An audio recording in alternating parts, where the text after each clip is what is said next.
여러분 반갑습니다. 오늘도 주님 앞에 나와서 함께 예배드리는 여러분을 예수님의 이름으로 환영하고 축복합니다. 신실하신 주님께서 오늘도 우리의 예배 중에 함께 하셔서 기쁘게 이 예배를 받아주시고 또 우리의 삶을 기쁘게 인도하실 줄 믿습니다. 성경을 통해서 예언된 대로 이 세상으로 오셔서 모든 구원 계획을 완벽하게 이루셨던 예수님께서 약속대로 반드시 다시 오심으로써 남은 예언도 완벽하게 이루실 것을 믿습니다. 그 믿음으로 찬송가 168장 하늘의 찬송이 들리던 그날 우리 함께 부르시겠습니다.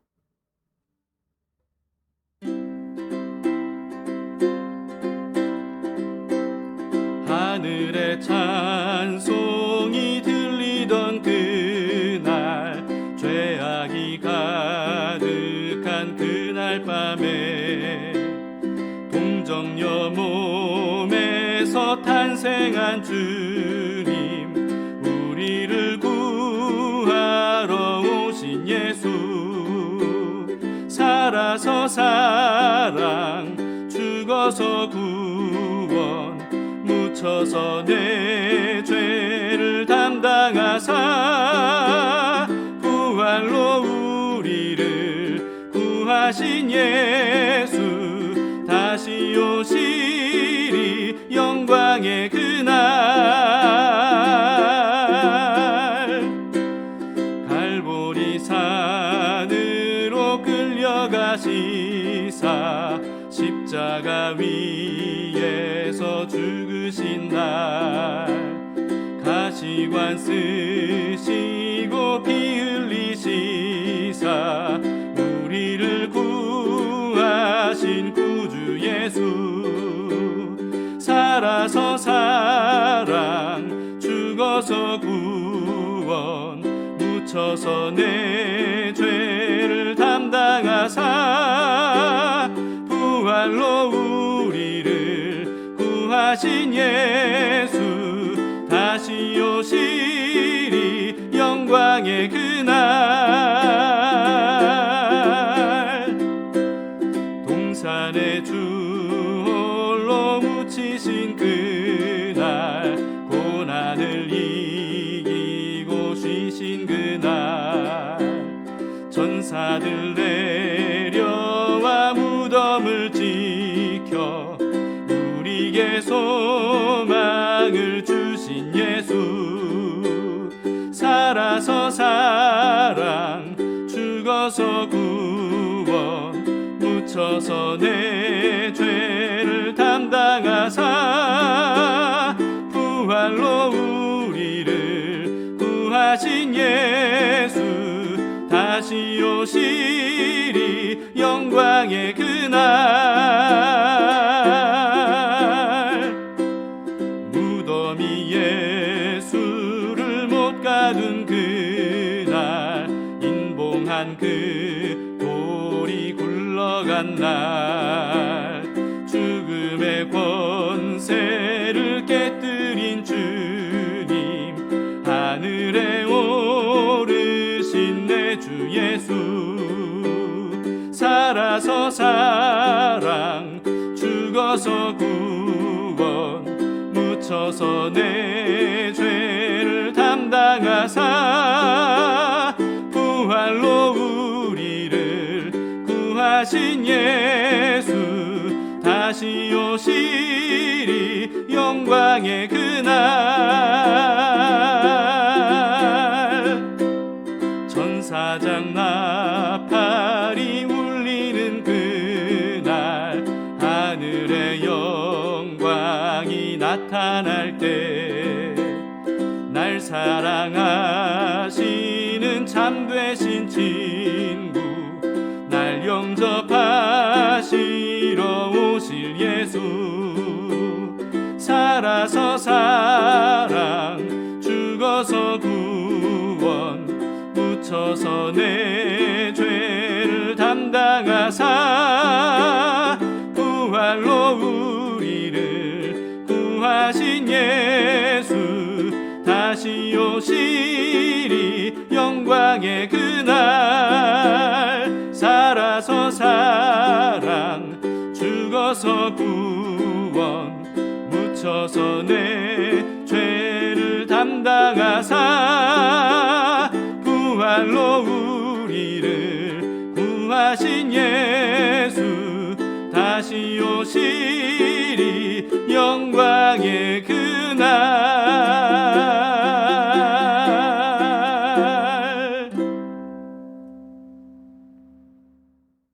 오늘 말씀은 이사야서 47장 1절에서 15절까지의 말씀입니다. 바벨론 제국의 멸망을 예고하시는 말씀입니다. 제47장.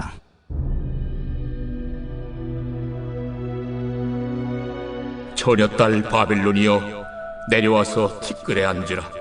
딸 갈대하여 보좌가 없어졌으니 땅에 앉으라.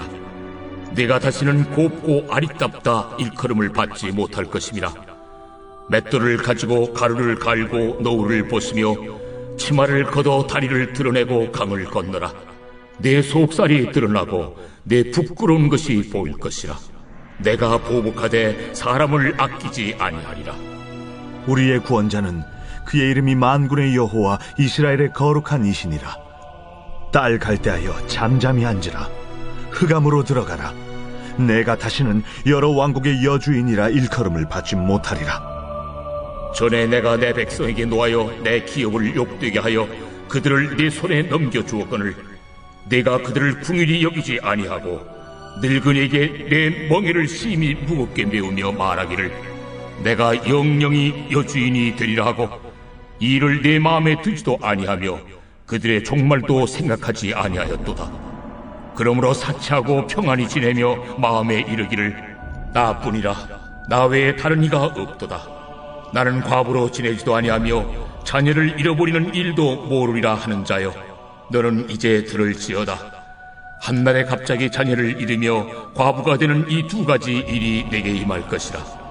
내가 무수한 주실과 많은 주문을 빌릴지라도 이 일이 온전히 내게 임하리라. 내가 내 악을 의지하고 스스로 이루기를 나를 보는 자가 없다 하나니 내 지혜와 내 지식이 너를 유혹하였음이라. 내 마음에 이르기를 나뿐이라 나 외에 다른 이가 없다 하였으므로 재앙이 내게 임하리라. 그러나 내가 그 근원을 알지 못할 것이며 손해가 내게 이르리라. 그러나 이를 물리칠 능력이 없을 것이며 파멸이 호련히 내게 임하리라. 그러나 내가 알지 못할 것이니라. 이제 너는 젊어서부터 힘쓰던 주문과 많은 주술을 가지고 맞서보라. 혹시 유익을 얻을 수 있을는지 혹시 놀라게 할 수 있을는지 내가 많은 계략으로 말미암아 피곤하게 되었도다. 하늘을 살피는 자와 별을 보는 자와 초하룻날에 예고하는 자들에게 일어나 내게 임할 그 일에서 너를 구원하게 하여 보라. 보라, 그들은 초계 같아서 불에 타리니 그 불꽃의 세력에서 스스로 구원하지 못할 것이라. 이 불은 덮게 할 숯불이 아니요 그 앞에 앉을 만한 불도 아니니라. 내가 같이 힘쓰던 자들이 내게 이같이 되리니 어려서부터 너와 함께 장사하던 자들이 각기 제 길로 흩어지고 너를 구원할 자가 없으리라.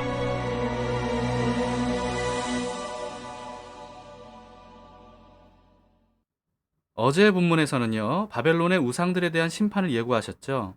그런데 오늘 본문에서는 바벨론 제국에 대한 심판을 예고하십니다. 1절을 봅시다. 처녀 딸 바벨론이여 내려와서 티끌에 앉으라. 딸 갈대하여 보좌가 없어졌으니 땅에 앉으라. 네가 다시는 곱고 아리답다 일컬음을 받지 못할 것임이라. 바벨론을 처녀 딸이라고 의인화했습니다. 화려하고 영화로웠던 바벨론이 고레스 왕에 의해서 보좌를 빼앗기고 패망했기 때문에 땅바닥에 엎드리라고 하시죠. 2절 3절입니다. 맷돌을 가지고 가루를 갈고 너울을 벗으며 치마를 걷어 다리를 드러내고 강을 건너라. 내 속살이 드러나고 내 부끄러운 것이 보일 것이라. 내가 보복하되 사람을 아끼지 아니하리라. 바벨론을 수치를 당하는 여성으로 묘사한 이유는요, 바벨론의 문화가 굉장히 퇴폐적이고 음란했기 때문인 것 같습니다. 유명한 고대 역사가 헤로도투스는요, 바벨론은 환락가였고 율락가였으며 근친상간이 자연스럽게 자행되고 있었다, 이렇게 기술했습니다. 그래서인지 요한계시록에서는요, 큰 성 바벨론을 많은 물 위에 앉은 큰 음료로 묘사를 했어요. 요한계시록 17장 1절에 보시면 또 7대접을 가진 7천사 중 하나가 와서 내게 말하여 이르되 이리로 오라. 많은 물 위에 앉은 큰 음녀가 받을 심판을 내게 보이리라. 많은 물 위에 앉은 음녀로 묘사한 이유는요, 바벨론 성을 적들이 성에 접근하지 못하도록 주변에 유프라테스 강이 흐르는 방식으로 건설을 했거든요. 그래서 성 밖에서 보면 마치 성이 강 위에 둥둥 떠 있는 것처럼 보였다고 해요. 그렇기 때문에 물 위에 앉은 큰 음녀라고 묘사를 했던 겁니다. 이렇게 묘사된 요한계시록에서의 바벨론은 사탄과 악의 본거지를 상징을 해요. 이와 더불어서 얼마 전 2달간 우리가 묵상했던 잠언에서는요, 음녀를 멀리하라는 이런 경고의 메시지가 여러 번 반복되었던 거 여러분 기억하시죠? 잠언 7장 25절에 이런 말씀이 있었습니다.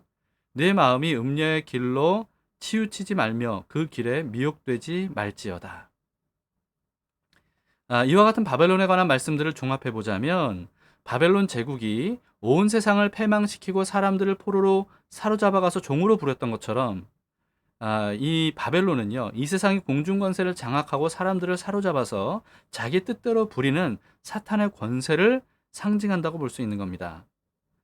정말 세상 사람들은 죄와 악의 논리로 돌아가는 이 세속 사회로 인해서 많은 고통을 당하면서도 그 압도적인 힘에 감히 대항할 생각조차 하지 못한 채 그 논리에 복종하면서 살아가고 있는 모습입니다. 그러면서도 바벨론의 이 화려함과 웅장함과 또 환락의 매료가 돼서 자발적으로 이런 바벨론의 문화들을 추구하기도 하죠. 그래서 바벨론에게 동화돼서 마치 바벨탑을 쌓듯이 이성을 상실한 채 분별 없이 그렇게 하나님을 대적하는 일에 동참하고 있는 그런 형국입니다. 바벨론에 복종하며 살아가는 대부분의 사람들은요, 바벨론은 결코 무너지지 않고 누구도 무너뜨릴 수 없다는 듯이 이 세상이 영원할 것처럼, 그게 당연한 것처럼 받아들이면서 살아가죠. 그러나 하나님은 잠언과 이사야와 요한계시록 등을 통해서 영원히 천하를 호령할 것만 같았던 큰 음녀 바벨론이 한순간에 보좌를 빼앗기고 무너질 것이라고 그렇게 선포하십니다. 하나님께서 선택하신 동방의 한 사람을 통해서 사탄과 악의 본거지인 바벨론을 단번에 심판하실 것이라고 예고하셨어요. 동방의 한 사람은 이미 여러 번 언급했다시피 페르시아 제국의 고레스 왕을 의미하지 않습니까? 여러분, 그런데 이 고레스는요, 다시 오실 예수 그리스도를 상징하는 인물일 뿐입니다. 고레스 왕이 바벨론을 단숨에 무너뜨리고 이스라엘을 해방시켰던 것처럼 예수님께서 큰 음녀인 바벨론을 심판하시고 모든 하나님 나라 백성들의 구원을 완성하실 것이라는 그런 말씀이에요. 그러므로 이사야의 예언을 단순히 과거에 이미 완료된 역사로만 봐서는 안 되고요. 앞으로 궁극적으로 성취될 하나님의 묵시로 읽으면서 앞으로 있을 일들을 우리가 예견할 수 있어야 됩니다. 그 다음에 5절을 보시겠습니다. 딸 갈대하여 잠잠히 앉으라. 흑암으로 들어가라. 네가 다시는 여러 왕국의 여주인이라 일컬음을 받지 못하리라. 이 말씀은 북이스라엘에서 남유다로 시집왔던 아합의 딸 아달랴가 생각나는 말씀입니다. 바알과 아세라 숭배자였던 아달랴는요, 남유다 왕국의 대비로 있었을 때 자신의 아들인 왕이 죽자 자신의 손자들인 다윗 왕조의 자손들을 모두 다 죽여버려요. 그리고는 불법적으로 자신이 왕위에 올라앉죠. 이스라엘의 왕위를 영원히 유다 자손에게 주겠다고 하신 하나님의 말씀을 정면으로 맞선 겁니다. 그리고는 남유다에도 북이스라엘처럼 바알과 아세라 우상들로 가득하게 그렇게 오염시켜 버렸습니다.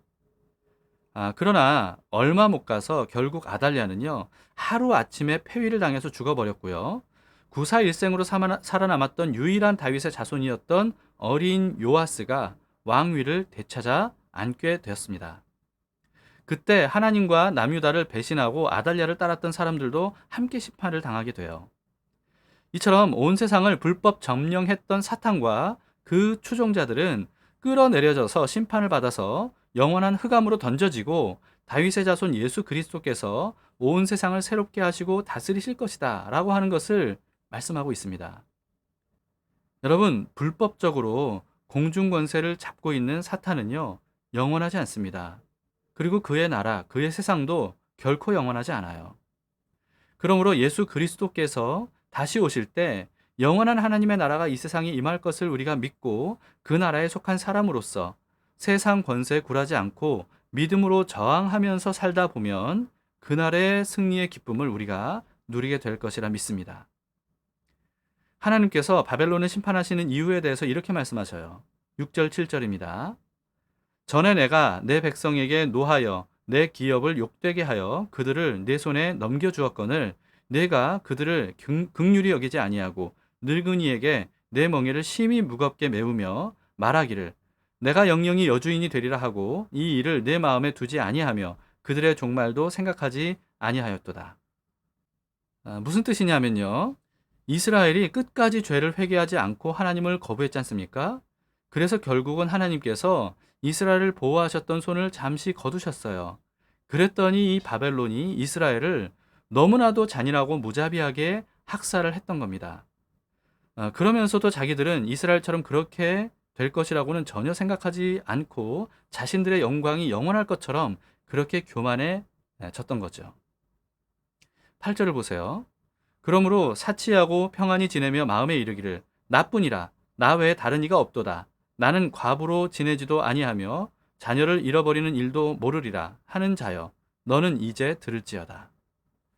바벨론은 자신들의 이 힘을 너무나도 과시한 나머지 자신이 마치 유일한 하나님이라도 되는 것처럼 그렇게 기구만장해졌어요. 그러나 하나님은 아무도 건드리지 못할 것처럼 막강해 보였던 바벨론을 한순간에 후련히 무너뜨릴 것인데 바벨론은 그렇게 될 것을 전혀 알아차리지 못할 것이라고 하십니다. 11절을 보세요.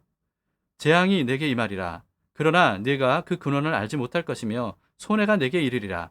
그러나 이를 물리칠 능력이 없을 것이며 파멸이 호련히 내게 임하리라. 그러나 네가 알지 못할 것이라. 실제로 고대 역사의 기록에 의하면요. 기원전 539년 10월 13일 밤에 바벨론의 마지막 왕 벨사살 왕이 바벨론 성 안에서 귀족 1000명을 모아놓고 술잔치를 벌이고 있었다고 해요. 바벨론 성은 사방에 유프라테스 강이 흐르도록 설계됐기 때문에 난공불락의 요새였습니다. 그래서 벨사살 왕은요, 누구도 바벨론 성을 함락할 수 없다는 이 자신감에 젖어서 아무런 방비도 하지 않은 채로 술잔치를 벌이고 있었던 거죠. 그런데 페르시아 군대가 그날 밤에 바벨론 성을 포위하고는요, 유프라테스 강 상류의 물을 막아서 물길을 바꿔서 그래서 성 주변의 수위를 낮추었다고 그래요. 그렇게 해서 강바닥을 통해서 성 안으로 진입하는데 성공했다고 합니다. 성 안으로 군대가 들어가 보니까 보초병들조차 술에 취해서 아무도 바벨론 성이 망하는 줄도 모르고 있었다고 합니다. 다니엘서에는요, 바로 그날 밤 흥청망청 취해 있던 벨사살 왕의 눈앞에 손가락이 나타나서 메데메데 데겔 우바르신이라고 하는 글씨를 쓰는 것을 이 벨사살 왕이 보고 놀래서 사색이 되었다고 해요. 그래서 급히 다니엘을 불러서 그 글이 무슨 뜻인지를 해석을 요청을 했죠. 그래서 다니엘이 하나님의 심판이 가까웠다는 뜻이라는 것을 이 벨사살 왕에게 알려줬다고 합니다. 그런데도 불구하고 벨사살 왕은요, 그날 밤에 바벨론 성이 페르시아에 의해 함락되리라고는 꿈에도 생각하지 못했던 겁니다. 결국 벨사살 왕은 그날 밤에 죽임을 당하고 말죠. 11절의 예언 그대로 된 겁니다. 하나님은 그날의 갑작스러운 멸망은요, 바벨론이 절대 막을 수 없다고 말씀하셔요. 12절 13절입니다. 이제 너는 젊어서부터 힘쓰던 주문과 많은 주술을 가지고 맞서보라. 혹시 유익을 얻을 수 있을는지, 혹시 놀라게 할 수 있을는지. 내가 많은 계략으로 말미암아 피곤하게 되었도다. 하늘을 살피는 자와 별을 보는 자와 초하룻 날에 예고하는 자들에게 일어나 내게 임할 그 일에서 너를 구원하게 하여 보라. 여기 하늘을 살피는 자와 별을 보는 자와 초하룻 날에 예언하는 자들이라는 게 무슨 뜻이냐면요, 천문학자들과 점성술사들을 의미하는 겁니다. 당시 바벨론은 천문학과 점성술이 굉장히 발달되어 있었다고 해요. 점성술은 천문학을 기반으로 사람의 운명을 점치는 술법이거든요. 그런데요, 아무리 점성술과 또 천문학이 발달되었다 할지라도 바벨론의 패망을 예견할 수 없고 결코 막을 수 없다는 거예요. 패망하던 당일날까지도 이들은 전혀 알아차리지 못했습니다. 현대는 고대 바벨론과는 비교할 수 없을 정도로 과학기술이 발달이 됐죠. 인공지능과 생명공학의 발달로 사람의 운명을 바꿀 수 있을 것이라고 현대인들이 자부하고 있습니다.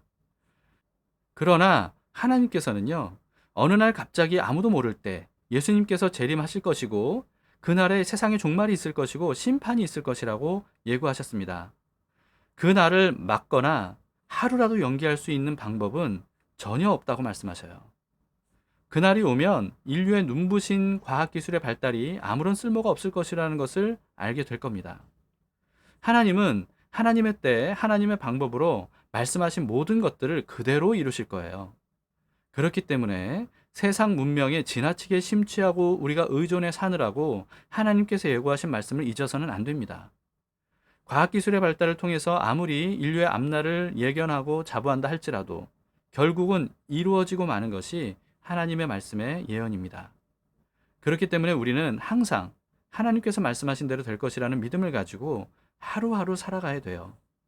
비록 지금은 전혀 하나님의 말씀대로 될 것처럼 보이지 않고 오히려 세상의 힘은 점점 더 강해져 가서 교회가 점점 힘을 잃고 약화되는 것처럼 보인다 할지라도 결국은 하나님의 말씀대로 될 것이라 하는 이 믿음을 우리가 잃지 말아야 됩니다. 하나님의 말씀대로 이루어지는 것을 막을 수 있는 방법은 아무것도 없습니다. 토기장이가 오염되고 훼손된 토기 그릇을 깨뜨리는 것을 막을 수 있는 토기가 없죠. 이와 마찬가지라는 겁니다. 그러므로 반드시 이루실 하나님의 말씀을 믿고 하나님의 말씀대로 행하는 것이야말로 가장 지혜롭게 사는 법이죠. 매일 성경의 해설란에 기록된 마지막 한 문장이 오늘 말씀을 아주 훌륭하게 결론 지어 준 것 같아요. 이렇게 써 있더라고요. 구원의 길은 심판을 막는 데 있지 않고 심판하실 하나님께로 돌이키는 데 있습니다. 정말 옳은 말씀입니다. 혹시 아직도 예수님의 재림과 하나님의 심판이 결코 오지 않을 것처럼 여기면서 온통 세상살이에만 집중하느라 하나님은 뒷전에 두고 있는 사람이 있다면 생각을 바꾸셔야 됩니다. 하나님의 때는 어느 누구도 막을 수 없고요. 하루라도 지연시킬 수가 없습니다. 세상 모든 사람들이 부인한다 할지라도 그날은 반드시 오게 돼 있고요. 아무도 예상치 못할 때 임할 것이라고 말씀하셨어요. 그렇기 때문에 더 이상 부인하거나 미루지 말고 하나님께로 돌이켜서 주님과 동행하면서 그날을 준비해야 됩니다. 더 이상 머뭇거리지 말고 우상과 여호와 중 누구를 따를 것인지 정하라고 질책했던 엘리야의 말처럼 더 이상 오락가락하지 마시고요. 여호와 하나님을 믿고 따르기로 마음을 확정하시기를 바랍니다. 그런 의미에서 모든 상황 속에서 이 찬양을 부르시면서 우리의 마음을 하나님 여호와께로 확정하기로 합시다.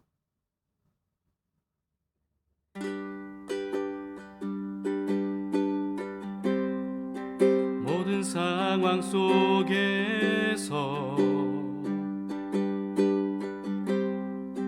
주를 찬양할지라.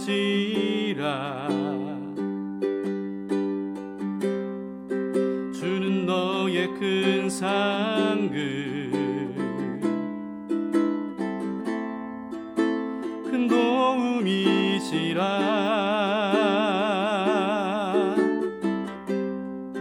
주의 얼굴 구할 때 주의 영을 부으사 그 신사랑 안에서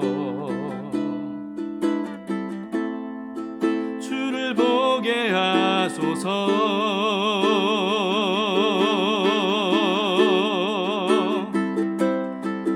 내 영혼이 확정되어 싸우니 믿음의 눈 들어 주를 바라봅니다. 내 영혼이 확정되어 싸우니 믿음의 눈 들어 주를 바라봅니다.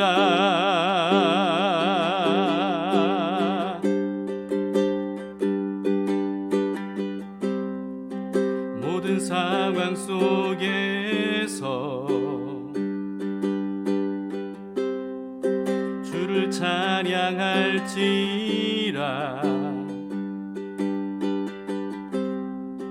주는 너의 큰 상급 큰 도움이시라.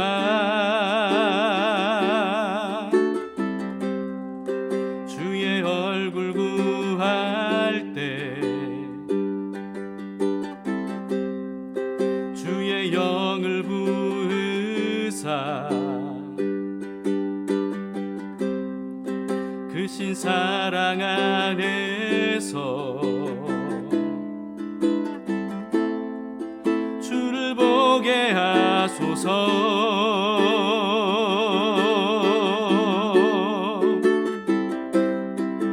내 영혼이 확정되고 확정되었사오니 믿음의 눈 들어 주를 바라봅니다.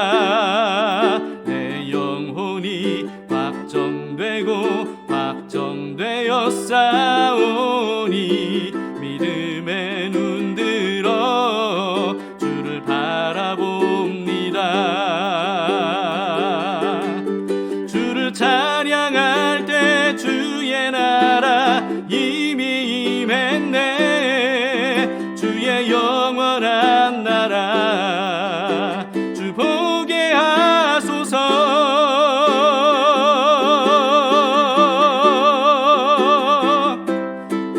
내 영혼이 확정되고 확정되었사오니 믿음의 눈 들어 주를 바라봅니다. 내 영혼이 확정되고 확정되었사오니 믿음의 눈 들어 주를 바라봅니다. 내 영혼이 확정되고 확정되었사오니 믿음의 눈 들어 주를 바라봅니다. 내 영혼이 확정되고 확정되었사오니 믿음의 눈 들어 주를 바라봅니다.